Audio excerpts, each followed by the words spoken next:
Hi all and welcome to Money Managers, a User's Guide. I'm Nathan Peters. This week I'd like to respond to another viewer question, which I wanted to address today due to recent mainstream media coverage of this manager's supposed prowess. Viewer NANA commented the following a couple weeks ago. I'd love to know your thoughts on Pershing Square Holdings. Personally, I think it's an expensive and well-marketed investment trust, but I still hold 5% due to its ability to do things a little differently to the market. Pershing Square Holdings is indeed a London-listed investment trust run by New York-based hedge fund manager Bill Ackman of enduring fame, perhaps more accurately infamy, due to his past high-profile investment mistakes, see JCPenney, Valiant, public spats with other financiers, see Carl Icahn, and activist short-selling campaigns, see Herbalife.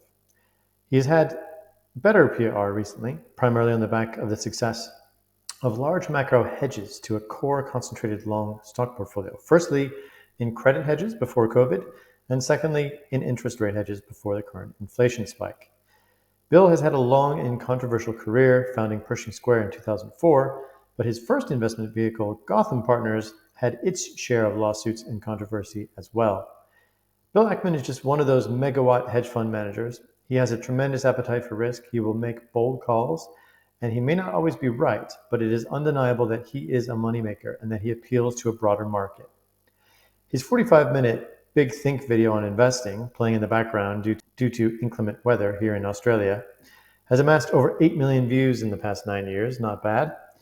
And since the inception of Pershing Square to the end of last year, he has compounded capital at 18.6% per annum, with a volatility of 16.7% for a Sharpe ratio of 1 times, which compares favorably to the S&P 500 index, which compounded at 11% at 90% vol over those years. Even though I was only able to source the calendar year returns for Pershing Square, my statistical software Venn, link in the description below, has a feature that interpolates a daily return series commensurate with a given illiquid strategy, and I chose to interpolate that annual record with a daily return pattern that fits a buyout strategy. Because what is Pershing Square other than a public markets buyout strategy with intermittent macro hedges? Bottom line, that 9% annual performance differential over that period of time means an investor would have made 3 times more money with Bill than with Warren Buffett's choice for his wife's wealth, the S&P 500 index. So is that it? End of story? Regular viewers know us better than that. Come on! NA didn't ask me what I thought about Bill Ackman's hedge fund. He asked me what I thought about PSH, the listed trust, which is readily available to the retail investor. And that, I'm afraid, is a whole other kettle of fish. PSH was launched in 2014, has underperformed the S&P 500 by about 6% per annum, and all that ability to do things a little differently to the market has detracted, not added value over that period, going on 8 years now.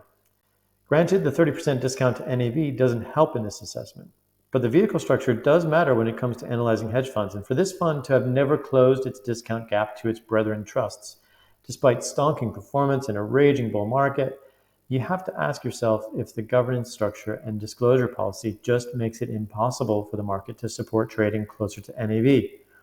Bill Ackman may have announced Pershing Square 3.0 in his latest letter, but PSH looks as backwards as it's possible to be in this ESG day and age.